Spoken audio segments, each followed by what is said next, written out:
The pilot community widely views ground operations as the most dangerous part of any flight. And for that reason, it's imperative that we create and maintain the safest possible ground operational environment. And here this afternoon to explore this important subject is Captain Jeff Sedin, a United Airlines pilot on a 737 who has a long and distinguished history of advocating for airport safety improvements at Chicago O'Hare International Airport as an ALPA Airport Safety Liaison. He also chairs our Airport and Ground Environment Group, which trains and oversees the activities of those safety liaisons. Jeff, thanks for being with us. Please introduce your panel. It's all yours. Okay, thank you for the introduction. And on behalf of the over 100 airport safety liaisons that work hand in hand at airports within the NAS, it is with great pleasure that we get an opportunity to discuss airport safety with you today. Thank you for joining us on this panel, Aviation Safety from the Ground Up. We as aviators spend most of the time in the air, but every flight starts and most likely ends at the airport that we plan for. Most of the time, these airports have the facilities that are needed to handle our aircraft, passengers, and cargo. This panel is here to talk about the ways we all work together to improve safety at the airports that we all operate in and out of.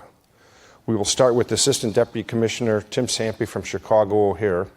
He'll be showing us some of the video footage of American Airlines Flight 383 on October 28, 2016 at Chicago O'Hare Airport and talk about what it takes to get the aircraft fire out, the passenger and crew safely off the aircraft using the resources that are well above the minimum amount the index required. Next, we have Captain Richard Hughey on the ALPA's Presidential Committee for Cargo. We'll explain some of the problems that cargo pilots face, since some of the safety requirements that passenger aircraft have, cargo aircraft do not.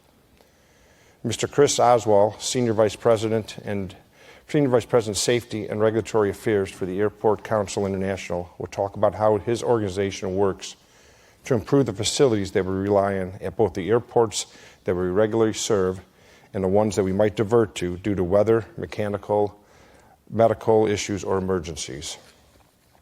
Mr. Jamie Melo, Associate Director Operations for Transport Canada, will be speaking about the issues politically and financially that his organization faces. This grows every year with the large increase in traffic in the far north and in some areas the lack of basic facilities to handle a diverting aircraft. Let's get right into it with Commissioner Sampey. You don't mind if I stand? If you don't mind if I stand, it was a good lunch. So I'm half Sicilian and I'm from Chicago, so if I don't keep moving, it's hard to hit a moving target. So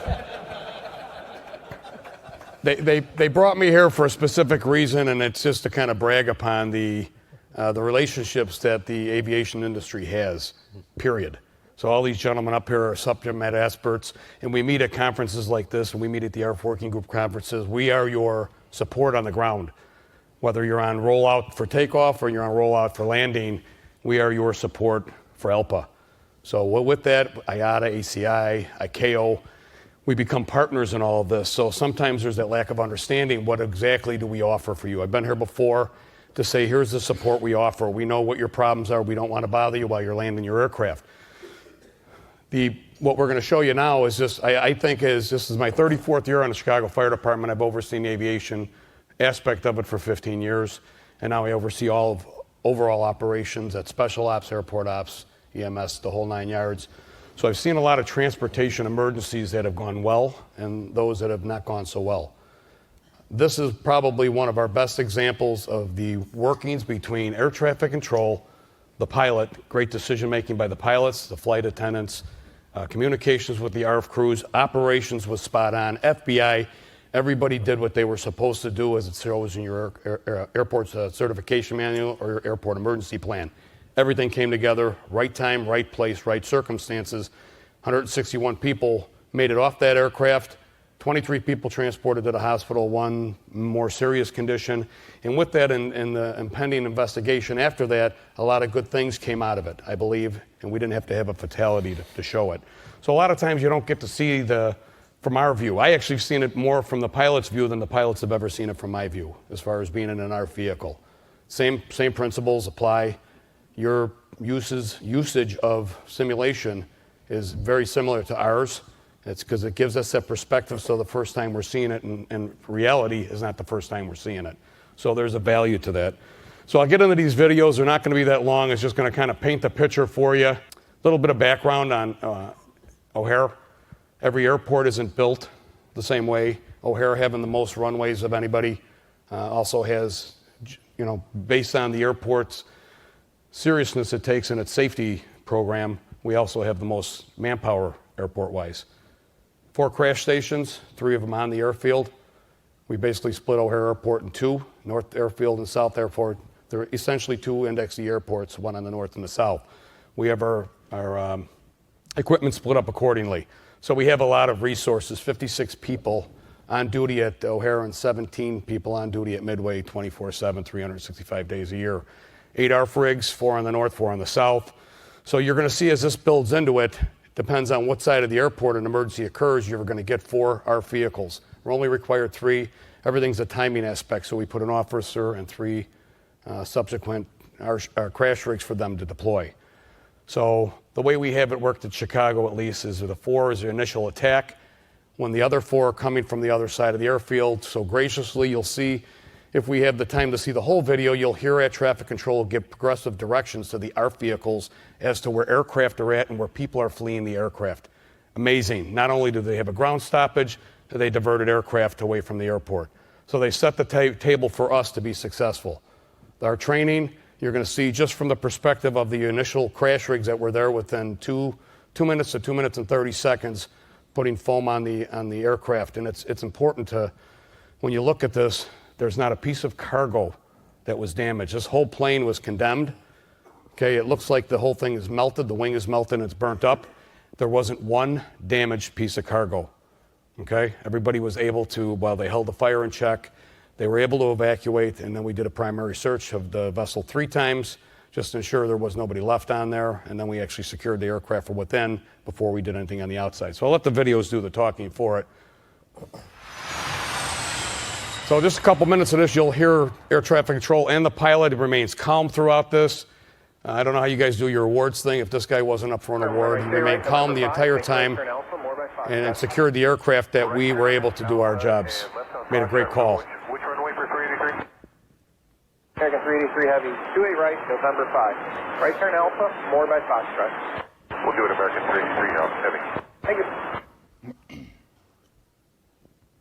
American 383 Heavy, make a left turn Foxtrot and then follow United. Monitor the tower 132.7. Get in. 32.7, left turn, follow United, American 383 Heavy.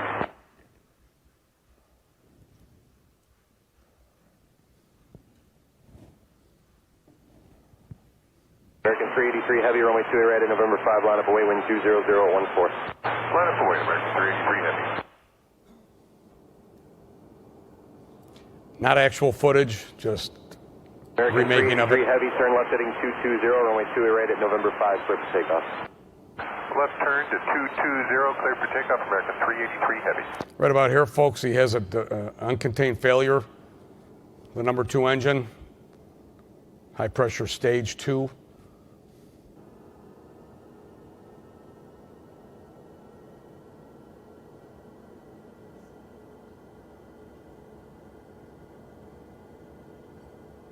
Turbine broke into 4 pieces, landed in different places along the airport grounds, never hit anybody.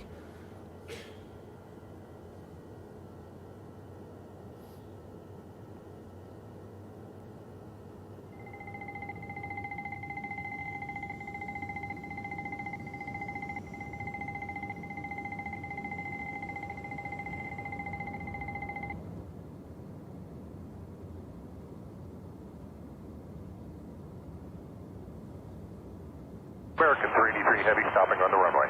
Roger, fire. Do you see any smoke or fire? Yeah, fire off the right wing. Okay, send out the truck. Sending them. So at this point in time, they happened right where they had their uncontained failure of their turbine. It aptly went over the firehouse, so they were in proximity of our firehouse. So as they're doing their shutdown procedures, American 383, we're evacuating. American 383, roger, trucks are on the way. 2A right is closed. Everyone on the airport can stop. Everyone stop. We're stopping, yeah, I 60. Any rescue vehicles on this frequency? American 383, if you could hear me, 119.25, the emergency vehicles, 1925. Just stop, that's fine. Just let me know. Stop, just come near us. I just saw it flying through the air. Good. so as they're going, you'll hear more and more, and I'm going to get through this so we can share the whole panel. But they take the North Airfield and they tell them the best route to get there because the aircraft they had just did a ground stop. So to go around the aircraft just to give them more expeditiously to the scene. So they did a phenomenal job. And then they warned the initial units coming out of our Rescue 1, which is exactly where the uncontained failure happened, that the people were evacuating, so we didn't in fact drive over them. So with this, I'll go down to the next one. So this is the actual tower footage. You'll see just in the upper left hand here, I'll come into a picture in about 10 seconds on this. And you're going to see exactly what they seen.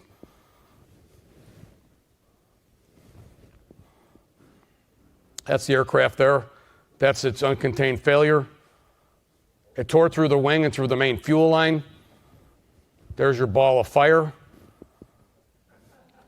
He rejects his takeoff. He comes to a stop, which is a phenomenal move. In my opinion, I don't know that he would have. You'll see the volume of fire that they encounter. I don't know that he comes back from that. So now they're in a ball of fire. Wind coming out of the southwest at 30 knots. So it looks like it's going straight up, and then the wind picks up. They evacuate off the port side. They did open the R1 door, which led to initially an issue, at least tactically, to have to protect that door so the fire didn't engulf inside the aircraft while they were evacuating. So if you're looking at that's our South Air Traffic Control Tower. That's the fire station right here. First rig was there in 2 minutes and 20 seconds. Second one, 2 minutes and 22 seconds. 2:38 and 2:40. 4 ARF units. And that's on the South Airfield with 4 more coming. 3,000 ARF 3000s, 1 4500. Tri-agent with HRET, which are high reach extendable turret. So they're bringing a lot of agents initially. And again, we still know with the 767 fully loaded with fuel, that's not enough. So by the time they're deploying all of their agent, here comes the second group to pick up where they left off so they can go back and refuel. So it was a really a thorough incident. So coming out of the South Rescue Station or from the South Airfield is our ARF Station 1. This gives you an idea. They're pulling out of the firehouse. That's what they're seeing right when they're looking at it. So rather than take the 2 front vehicles where you can't see the whole perspective, I took the South Airfield with the one trailing. You'll see they'll put their nozzle in position prior to getting there, and they're rolling as they get there. The first unit was on the scene at 2 minutes and 20, protected the whole aft end of the aircraft. On his final day as a Chicago fireman, the engineer, that was his final day. Wow. So he waited 37 years to get a good fire. On his final day, knocks it out of the park. So I'll give you a quick knockdown. You'll see he's already in the back on the tail section on the starboard side, already keeping the fire away from the fuselage. And again, it looks bad at the end. Nothing got into the aircraft. So the aircraft did its job. The firemen did its job. The flight crew did their job. They did a nice job.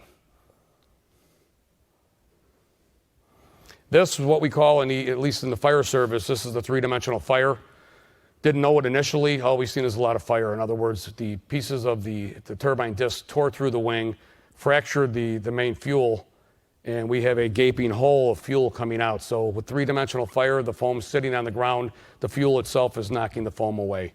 So we needed to have a dual agent application, which is dry chem, to knock away the 2-dimensional fire, 3-dimensional fire, to make it now a 2-dimensional. So you can see a heavy volume of fire. They've already Again, tried for an initial knockdown. This thing wouldn't stop because of the gaping three-dimensional fuel fire. But they're keeping it, all we're doing at this point in time for ARF, we're keeping it away from the aircraft to let the passengers and the flight crew, cabin crew, get out of the aircraft. So as they're getting out, we know they're safely out. We walk in with hose lines. You'll see that in the next video, where they're going in for protection to find anybody that may have had a cardiac incident, child. It's just people panic. They sometimes leave people behind. So this is what they encounter. You see the fuel if you look at just in the bottom of the picture, that's actually fuel all over the ground. So they have that concern because it starts rolling underneath their apparatus, which we have deluge nozzles underneath the rigs just for that event. So they're putting foam underneath them as they're sitting there fighting the fire. So they also, because of the heat volume, if you'll see on the other rig that was the closest, they actually have deluge on the windshield so their windshields don't fail from the heat because they're in the best position. We teach them uphill upwind, which is where your flight crew actually directs your fleeing passengers, uphill upwind. We take the same approach when you're fighting a fire, but their best position was uphill or downhill, downwind, to give the best protection for the fleeing passengers, just to get the fire away from the aircraft. So in that case, we protect ourselves. We have breathing apparatus inside the apparatus that they can breathe for an hour of air that's contaminated. So we take that into consideration. It just worked out well. So this is on the other side of the airport. This is the North Airfield, and now you can see them from a distance. This is a second group of 4 that's coming from a distance. So you'll see, just if anything, I'll see the maneuvering. They make it there within 4 minutes, which is the requirement for the secondary vehicles on the South Airfield. So, and that's, again, this is air traffic control all day long, telling them, go this way, go this way, go this way. We muted it so you didn't have to hear the little birds chirping. That's our center of gravity that warns us so we don't roll our rigs. So it just got loud and obnoxious. But you'll see them losing some water coming out of the ports. But they do a great job of getting there. And just as my other agents are depleting their agent, they come right in, they take a spot, the other ones pull out and they refuel. So it was a pretty efficient operation. Again, this is the relationship that we attend the meetings, the chief pilot meetings, we attend the air traffic control tower meetings, we attend these seminars. The ARF working group keeps burying themselves, that's all the fire chiefs across the country, folks. It's a phenomenal organization that I'm proud to be part of. We have an E-Chiefs conference call every week to talk about the issues, so this isn't we don't rely on the internet. We actually see each other face to face, we talk to each other. We attend these types of conferences to say, what's going on with drones, what's going on with the lithium-ion, as the secretary pointed out, the undeclared hazard. This we had to deal with sensitive material. Coming from Chicago, I'm not sure what sensitive means, but that's what they told me. What does sensitive mean? They didn't know what sensitive mean. It just said sensitive mean. So when we start talking about dangerous cargo manifests and stuff like that, this is what we're trying to do.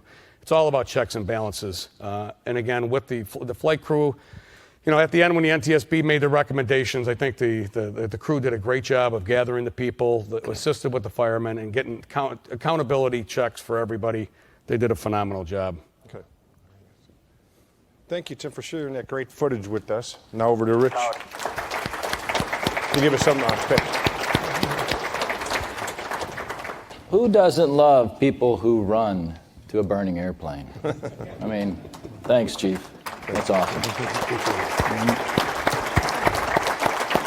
What's funny is there's this little message up here. It says, please don't stand up, sit down, to keep us in our seats. And of course, I want to take this seat with me because it's way more comfortable than the ones you're sitting in. So, my name's Rich Hughey. Thanks, Jeff, for having me on your panel. In the audience, looking up from your electronic devices, please raise your hand if you are a cargo pilot. All pilots should be raising their hand. You see, we're all cargo pilots because you do carry cargo, even on a passenger operation flight. So, what we want to know is what's different about the operation. Well, I'm here to tell you there's one difference. That is a 14-foot Python coming out of a unit load device off of a FedEx aircraft. Now, I would do my best Samuel L. Jackson imitation, but I think I would be taken off the stage, so I'll move forward with, this is an undeclared dangerous good on a cargo aircraft. On a passenger aircraft, it might be an emotional support animal. So, this the difference. Questions? All right, now that we've got that laugh out of the way, let's get serious a little bit. And where is my other slide? Uh-oh. We don't have the pie chart. All right, so I'm going to describe something to you.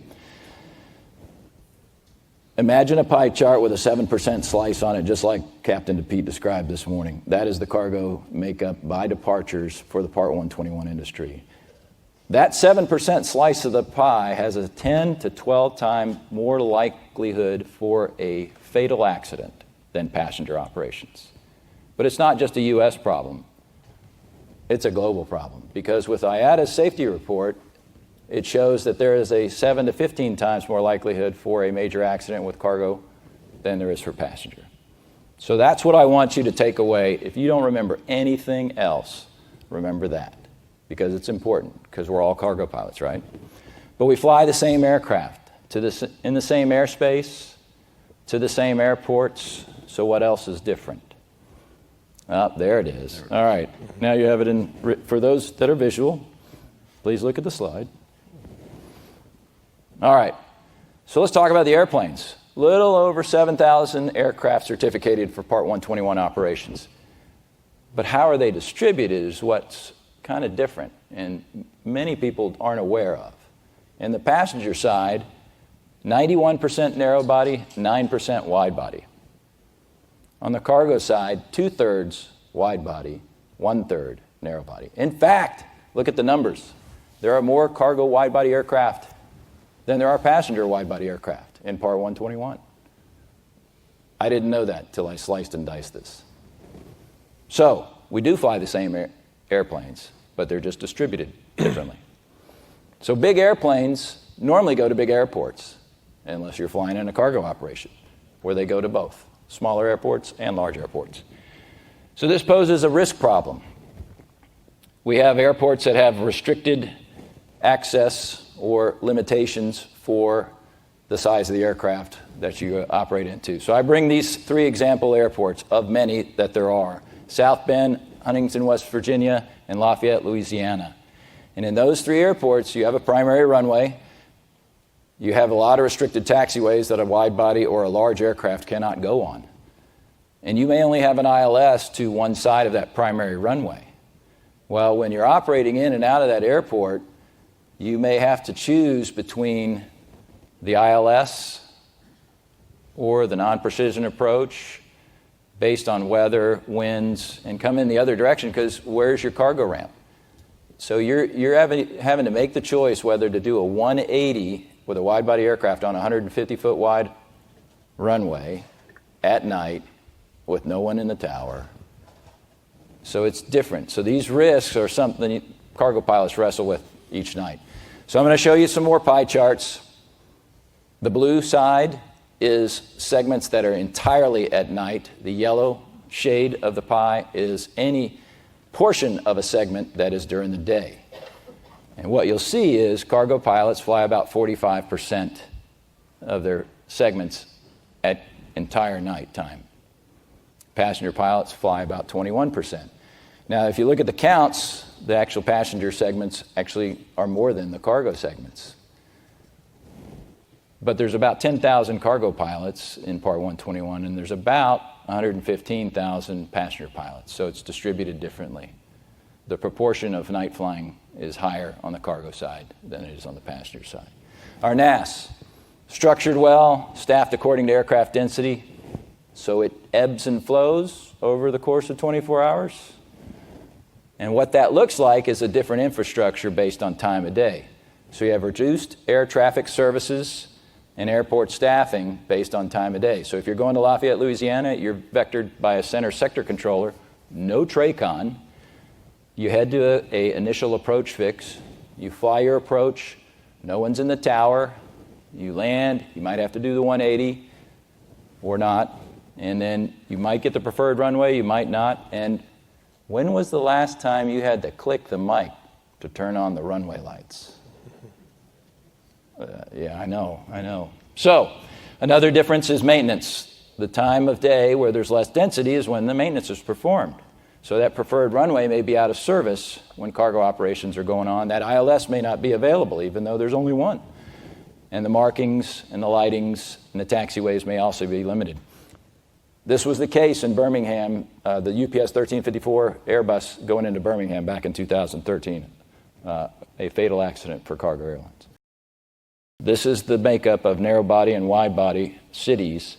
And I want you to look at the word routine, because that's 5 nights a week. It's not a one-off. So these are the airports that cargo pilots fly into routinely with nobody in the tower. And you add another layer of risk on there with CFIT. See, 28 destinations, 2 of them are 28 high CFIT destinations, 2 of them with non-tower ops. 54 routine destinations with moderate CFIT risk, 8 of them with non-tower ops. So I'm grateful for Chief Sampey. He trains his firefighters to come after and take care of both passenger and cargo aircraft. I have no doubt that will happen, and I'm grateful that he comes in our greatest time of need.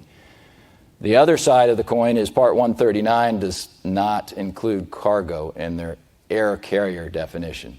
So something as generic as the word air carrier does actually not include cargo.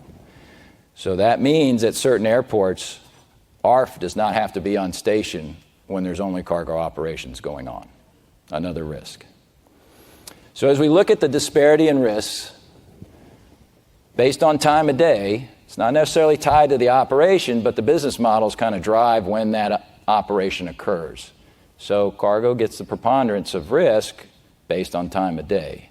And then you layer on those other risks, CFIT, big airplane, little airport, extended operations, max takeoff, max landing weights. Cargo tends to have potential to be at higher or closer to max takeoff weights, max landing weights. That is a hypothesis. I do not have the data to support that. We want to research that.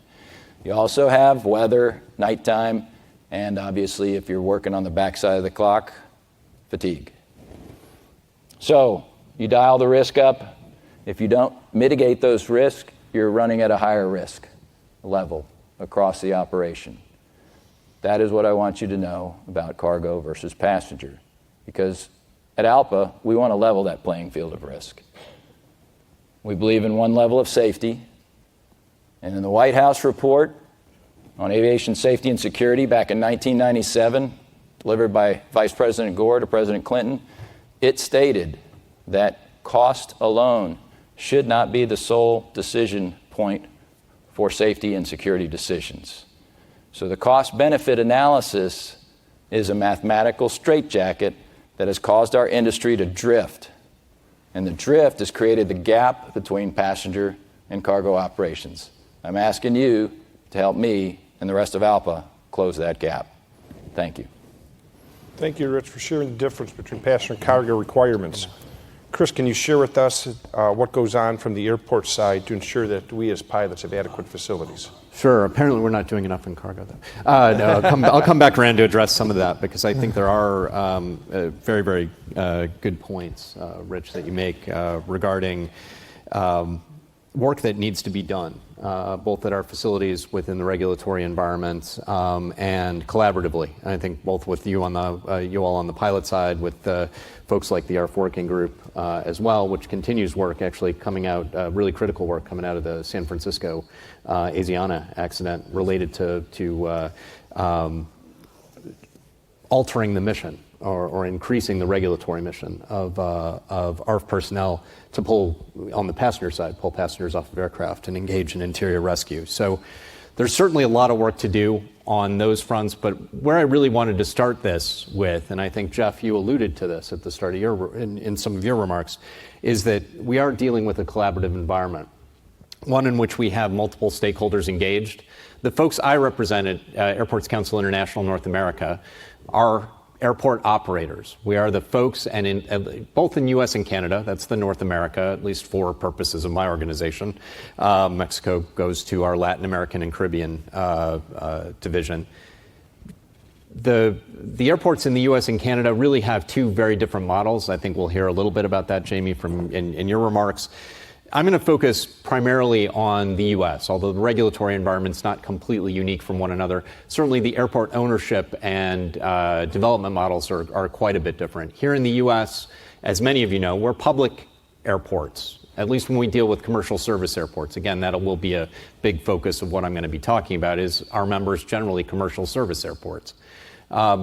We are agencies that are certainly resource constrained. Not just money. We talked a little bit about money. We talk about resources as well. Our organization certainly looks at those capital needs and the O&M needs, operations and maintenance needs at airports. Capital needs right now hovering at about $120 billion in the United States alone. Much of that unmet by programs that are both on the government side and on federal government side and with our state and local governments.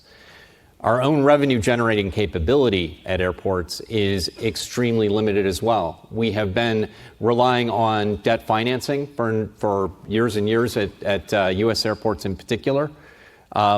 There is certainly a limited capacity to that debt financing. We've been very, very blessed, I think, in the United States to be able to look at that type of financing through municipal bonds, certainly tax advantage structures because we're public agencies. But we've been running out of that capability due to chronic underfunding of infrastructure. Why is that important? And I don't want to really turn it into just cost, but that does mean that we need to prioritize. And certainly safety, when we look down the long list of priorities at airports, from safety to capacity, efficiency enhancements, customer service enhancements, safety always ends up certainly first on that list. But it has to be considered in concert with all of the needs that our communities that demand air service, seek air service, need to provide. It's a challenge certainly to balance all of those, and certainly when you mentioned, Rich, as you did, benefit cost analyses, it's always a challenge to balance those needs against one another. So on the safety front, I think with our federal partners, and again, I'm going to stick with the United States for now. Sorry, Jamie, I'll let you address Transport Canada, working with the Canadian airports in a few minutes. But when we look to what we're dealing with within the U.S. aviation system, we have really great partners within FAA, and I work mostly with the Office of Airports. That extends into research, where we have two major research programs, a $31 million a year research program that, Jeff, I'm honored that you help us out with up at the FAA Tech Center in Atlantic City, which involves considerable investment in aircraft rescue and firefighting research. A program that has led to advances and improved tactics in fighting cargo fires, in-hold cargo fires, the ability to penetrate those ULDs with penetrating nozzles and tactics to do that, has led to, right now, actually leading to evaluations of how we can balance a significant environmental issue with perfluoroalkylated firefighting foams, PFAS-containing firefighting foams. I'm not sure if all of you have heard about this, but it's certainly been in the news. It's a very significant environmental issue. How we're balancing what we get with aqueous film-forming foams, which contain these compounds, which right now are certainly being perceived as presenting significant health risks and community health risks, with their incredible performance in knocking down fires, aircraft fires, fuel pool fires in particular, and figuring out how we can move beyond those issues, how we can move to hopefully non-fluorinated foams, and what the performance issues might be associated with those types of materials. So that research really is essential. We've got a second research program, the Airport Cooperative Research Program, which a number of folks in the pilot community have participated on panels in the past. Actually, anyone here in the audience participated in an airport cooperative research program? Maybe not, I'm not sure. No, Steve Jangelis is in the back. But that research program really has looked at a variety of safety issues. And I want to broaden out that set of safety issues because are certainly very critical. But we've also seen critical needs for investment and improvement in our runway safety areas, and that is something in Canada which you're looking at, soon in moving forward with your runway and safety program improvements. Literally, multiple billions of dollars spent on that runway safety area program over a period of 15 years, which ensures that if pilots of, say, an American aircraft that might not be able to stop by the end of the runway because maybe that uncontained turbine failure happens later in the process, are able to stop safely with full 1,000-foot or supplemented by engineered materials arresting systems blocks, somewhat shorter safety areas, enable that aircraft to be stopped safely without ending up, as we saw with overrun accidents at Charleston, West Virginia, perhaps, going off the edge of a cliff. We've seen that program morph into, or really be redirected with the completion of runway safety area improvements, into runway incursion mitigation program, which again is a cooperative program between U.S. airports, those of you that serve on local runway safety action teams, many of you probably do, the FAA, both at the local and national level, to reduce the potential for aircraft-to-aircraft collisions on runways, particularly related to complicated runway geometries, runway taxiway geometries at airports. That's brought important improvements and continues to bring important improvements to airports around the United States. Other areas where we continue to focus, well, one you talked about this morning, how do we manage, and there are ground issues associated with managing drone incursions at U.S. and Canadian airports. There are safety issues certainly, within the entirety of the airport environment associated with that. We've been pushing very hard, and in conjunction with those of you at ALPA, for meaningful approaches to detecting and ideally, with our federal government's help, because they're the only ones authorized to do so, confronting or countering those drone threats. And that is a big area of investment and focus for the U.S. airport operators at the moment in the safety realm. I wanted to come around to one last area, and one where I see there being a lot of these issues really coming together, and one where we're focused and really hoping that we can bring industry together and move forward with our partners at FAA, and that's bringing final versions of runway safety SRM safety risk management rules into play at United States airports. We're one of the few developed countries in the United States or around the world that hasn't moved forward with SMS safety management system requirements for airport operators. It's something that we moved into tentatively, actually near the start of my career at ACINA, not my start of my career, but my start with ACINA back in 2008, 2009 timeframe. We've been waiting, for a cycle of rules, really a supplemental notice of proposed rulemaking issued, actually going back now to 2016, an initial rulemaking that went all the way back to 2010 timeframe. We really have been waiting to get those final rules so that we can move forward with standardized approaches, nationwide approaches to implementation of safety management systems at U.S. airports. Now, a number of our members have moved forward with those voluntarily. We're actually getting a group of those airports together down in Atlanta, one of the airports, large airports that's been very, very forward-thinking and moving ahead with safety management system programs, getting together in a few weeks to walk through how airports can move ahead with SMS programs in lieu of final rules from the FAA. But that focus on performance-based safety, which is what SMS is, we really do see as being essential to manage these priorities, these competing resource requirements, in a way that addresses the most significant risks, the most significant hazards at our airports, and puts forward plans and programs to deal with those that might be slightly lower priority. So very, very hopeful that that progress will continue to be made. And we are very hopeful that hopefully, I keep saying hope, it's been a number of years here, that we will see those final SMS rules hopefully by the end of this year, maybe, I keep saying hopefully, maybe early next year. I say that pretty much every year for the last 3. I'm certainly open to questions. There's a much broader variety of safety issues that we deal with, a number of them in the terminals as well, on our roadway systems.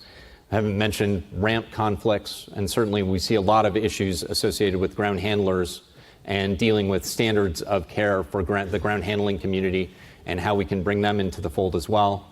You see that actually worldwide, not just in the US. And happy to answer questions as we get into it. But certainly I'm going to come back around to it's a collaborative working environment. Chris, thank you for explaining some of the work that the airports do to try to enhance the safety throughout the NAS. Jamie, can you give us some insight on what issues Canada's facing, especially with the increase in traffic up over the far north? Okay, thank you. My area of responsibility is regulatory oversight in the Prairie Northern region, and I will focus on the north for the purpose of this discussion. And Transport Canada regulates about 46 airports in the north, and I'm going to define the north as being above the 60th parallel. Out of those 46 airports, 5 have paved runways that can accommodate jet service. And then out of those 5 airports, only 3 have dedicated firefighting services. The 3 airports that have that firefighting services is Yellowknife, Whitehorse, and Iqaluit. And all 3 of these airports have limited operational times that the firefighting services are available. So if you're operating outside those times, then prior arrangements need to be made to have the firefighter services available to be on standby. Canada uses the Commercial Passenger Movement Index of 180,000 passengers per year as the requirement to provide aircraft firefighting services by the rule. Inuvik Airport, which is one of our paved runways in the north, occasionally has firefighting services available by the military base that's situated there. However, that base is seasonal, so they may or may not at any given time actually have firefighting services available. Iqaluit is a northern airport that has been developed the most to accommodate unplanned emergency stops for international airlines. However, there is limitations to what that town can provide as far as services should the need arise to house hundreds of passengers that all of a sudden show up at their doorstep. The rest of the airports in the north, as far as firefighting services, those that are not paved and have gravel runways or that are paved, and I've got one left that I'll talk about later, they rely on the municipalities to provide emergency services at these smaller airports. Transport Canada, as a federal regulator, does not own or operate any of these airports. There are 3 government territorial bodies that actually are the owners and operators of these airports, and that is the Yukon government, the government of the Northwest Territories, and the Nunavut government. There is actually one exception to that, and that is Iqaluit. Iqaluit's actually operated by the Airport Authority of Winnipeg. Still owned by the Nunavut government, but the Winnipeg Airport Authority actually operates and manages it for them. The populations of these remote airports vary. For all those that have the paved runways, you're talking 25,000 at the most, down to 1,400 as far as the local population goes. And the most of the non-paved runways, anywhere from 25 people to 600. And most of those as well rely on aviation as their only source of transportation.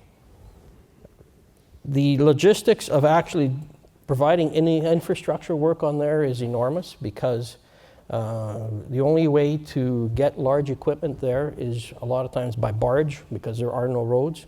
And that window is very, very short as to when they can actually operate in and bring equipment in. They have about a 6-week window through the summer that they can operate and actually do any work on. Other challenges include permafrost, and in some sites, maintaining the runways has been challenging because some of the permafrost is actually melting, and it causes significant issues to do the repairs on some of these airports. Transport Canada has strategies to continuously improve the safety at these remote airports, and I'll give you some examples as to the things that we do as a regulator. There's something called the Capital Assistance Program. This is where the airports apply for funding to do things like improve lighting, purchase snow removal equipment, purchase firefighting trucks, widen and lengthen runways and pave runways. Now, each airport has to put a case together. There's limited funding, obviously, on this, and make application, and then there's a bureaucratic process as to how they get selected for funding. A good example of this is actually recently the Dawson Airport in the Yukon has been paved using this type of funding. There is limitations at Dawson as well, mainly because of the topography around there.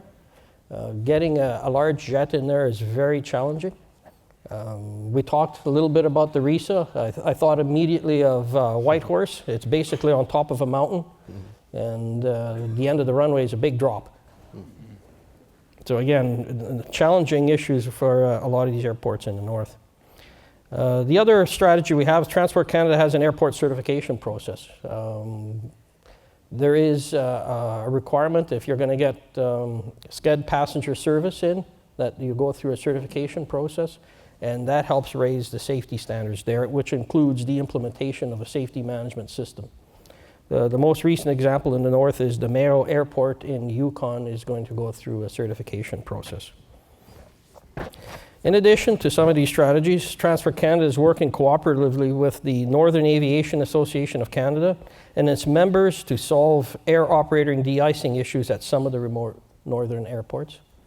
A working group is being established to work through that. Transport Canada, in conjunction with NAVA Canada, is conducting a study to determine if safety could be increased at some of the remote northern airports by implementing localizer performance with vertical guidance approaches, so LPV. Again, one of the challenges there right now is some of these small airports don't have current surveys, and so they need that survey data to even start the study. So that is a possible approach that we can look at for the capital assistance program. And also we have eyes and ears in the locations. So we have an office in Whitehorse and in Yellowknife with inspection staff manned there. And they're mobile to move anywhere in the north. And in the not so far future, we may actually have an office in Iqaluit as well. So that's under review at this moment. That's all I have. Jamie, thank you for sharing with us some of the interesting differences of the far north. I hope that with the assistance from groups like Transport Canada, ACA, ALPA, the Firefighters Association, that, and other international organizations, that we can improve safety at these airports, both with the ARF response, the better runways, for diversions and facilities if we do have to put a plane in one of these spots. We have about 12 minutes, so now we can take some questions from the audience or through the text.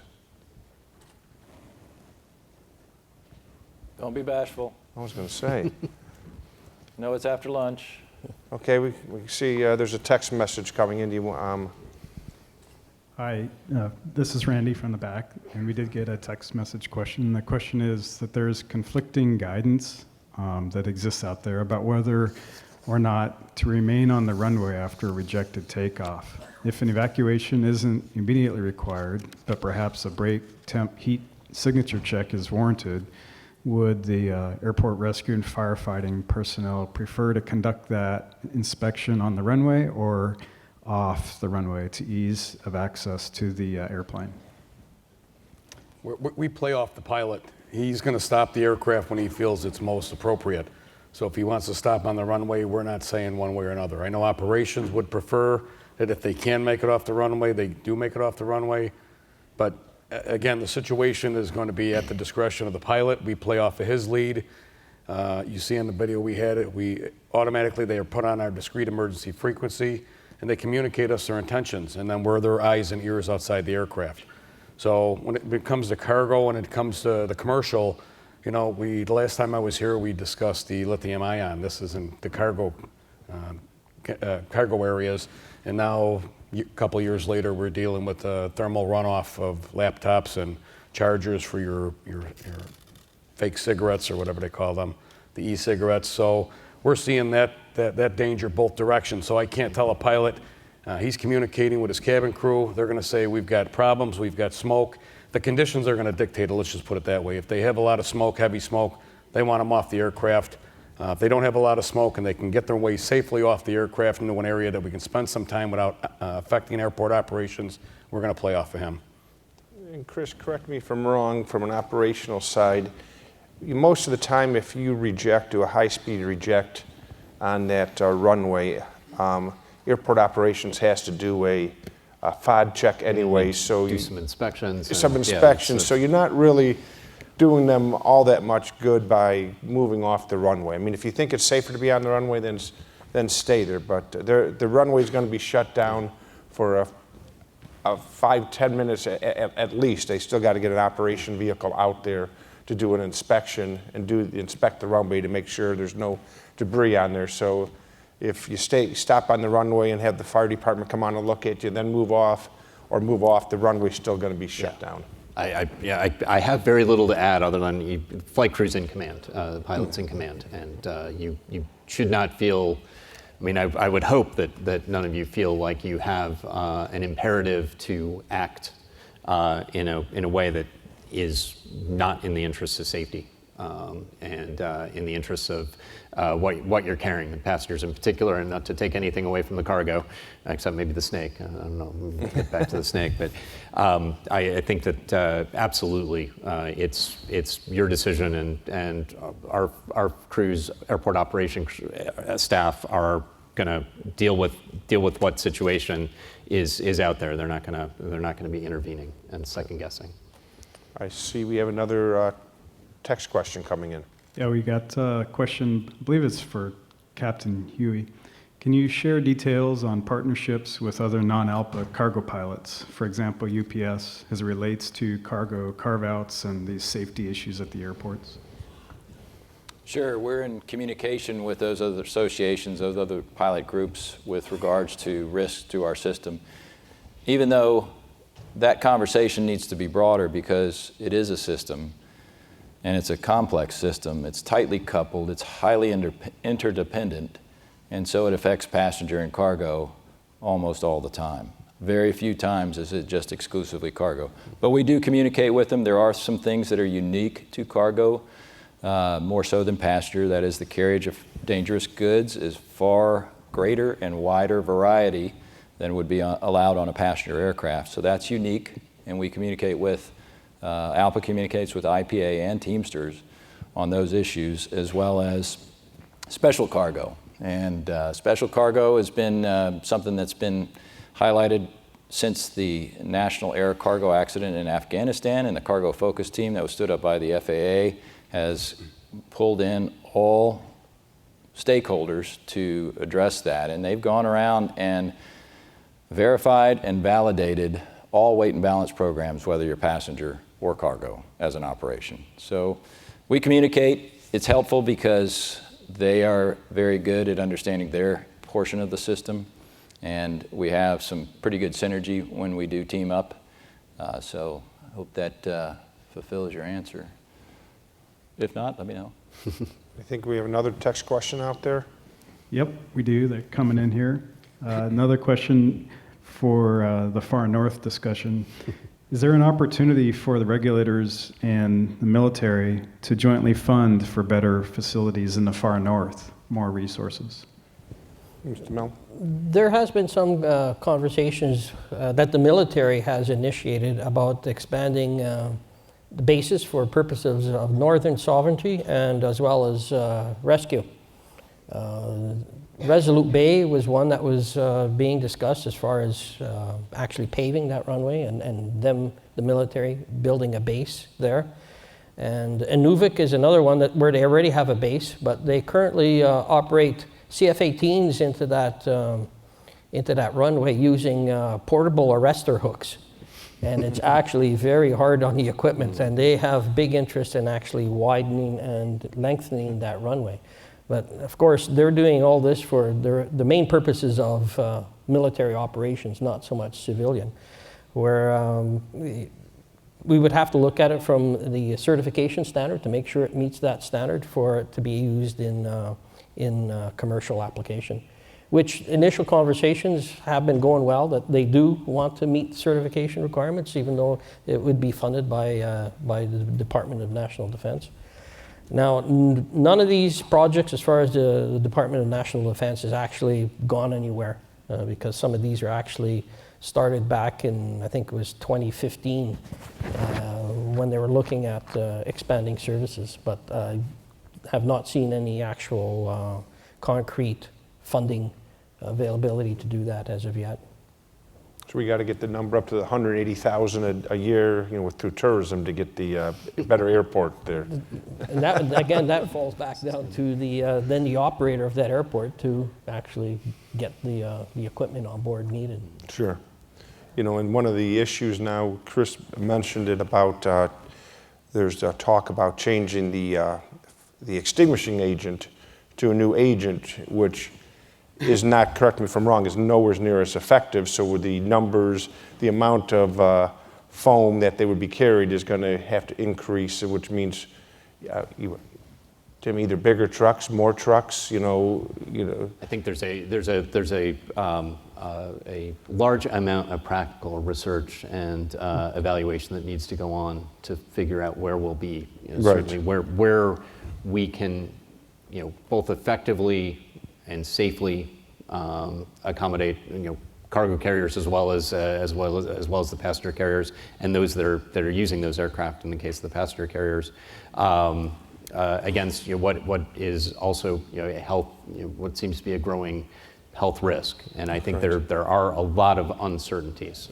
both in terms of materials, how effective materials are, and I think Chief, you probably have some thoughts. I know you guys have been party to some of that testing, right. DFW and others. It's a risk analysis is what it comes down to. So they had this issue that was several years ago with the Air Force, and now it starts getting into chemistry, which I wasn't real good at. But the good thing about it is we can hire people that have real good knowledge of the chemistry. So we know, at least by us, that we're in a 6 chain and not an 8 chain, which was a concern. It's an environmental impact. But from the fire service, quite frankly, we want the best bang for our buck right now. So ours is a time element. We have time restraints, we have time requirements based on the FAA 139 that tells us where we have to be in a certain amount of time producing the agent to get the best outcome. So certainly until the data supports it, we're not going to change from our 6 chain that is a fluorinated product, and it's the fluorine that gives it the best knockdown. So I know the environmental impact does not outweigh the life-saving aspect right now. So until we get some more data that they can clearly say that you can have the same efficiency and the same with less of an environmental impact, then we're all on board with that. Until then, our priority is life safety and saving lives, and we're going to have the best agent for it. Fair enough? Gotta support that. That's kind of we look at it. Do we have one more? We probably have time for one more question if we have it out there. I see on the screen it says more text questions, so I was wondering if Where's there's any. Randy's voice of Okay, God here? so we did have one more question. And first, before the questions, a shout out to Captain Hughey for his spectacular socks. The question also goes to Captain Hughey. We appreciate the differences in the risks for cargo operations. Is this validated through accident investigation and resultant recommendations over the past period of time, maybe decades? Yeah, it has been validated. The last 5 fatal accidents in Part 121 that involved pilots have been all cargo accidents. And so I'm thankful for that. And I want to applaud the passenger industry for the performance that they have had for the last 10 years. It is outstanding. The bar is set. I'm glad it's set where it is. You guys do awesome work. I just want to get there with you. So the disparity that we see, and I refer to it back as a system, is skewed because of the way we do regulations. And the hinge that things tend to fall to is the cost-benefit analysis But if we think of ourselves in a system, then that doesn't always fit the way it used to fit as our aircraft, our airspace has become more dense, our airports have become more crowded, and the frequencies of flying has increased. So that complex system, and if you know anything about complex systems, a lot of things that happen a certain way are due to randomness, luck, if you will. And so we're lucky that those 5 cargo accidents since 2009 have not killed any other people on the ground or another aircraft on the airport property where those cargo aircraft were. And it's simply by luck that that has not happened. You can look at each one of those, and I'll take FedEx 80 into Narita and the landing accident. If that aircraft had rolled off the other direction of the runway and there was a passenger aircraft on the cross taxiway there would be a different mathematical outcome for cost benefit. But since it didn't happen that way, we can't point to it. But just because it didn't happen that way doesn't mean we're risk-free. So thank you very much for that question. Well, I'd like to thank all the panelists for being here, for giving us their insight from their areas of expertise and knowledge, and I'd like to thank everybody for sitting and listening to us today. That's it.